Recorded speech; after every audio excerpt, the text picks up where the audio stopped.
I'm still angry. You all touching on religion. Takar untuk meminta maaf tu memang tak cukup. See, this issue not something to make fun. Lepas dah main, nak minta sorry pula.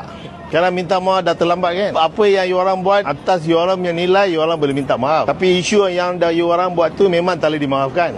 Apa-apa pun memang tindakan kena ambil. You orang kena terima juga. Kalau you tanya saya personally, whatever issue you all made, memang salah.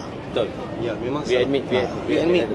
Because the thing is, mistake, isu ni semua tak boleh dimaafkan lah. Tapi kalau you orang nak minta maaf, it's up to you all. But this is already involving public already.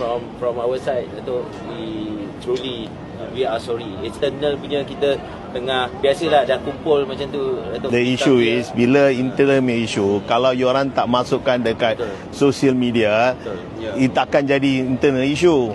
But the thing memang kena ambil tindakan tau. You orang tak boleh salahkan saya pun. Sekarang ada pihak berkuasa. Pihak anda ada kuasa pun kena buat suara. Pihak anda dah bagi kuasa pun kena buka mulut. We are in the multinational country. But the thing is, we all have to understand, action must take against your action. It's me under the humanitarian ground kita boleh maafkan, tapi mesti kena ada satu tindakan yang akan bagi satu message yang clear.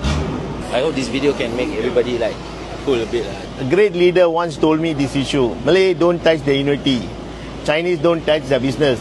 Indian don't touch their religion.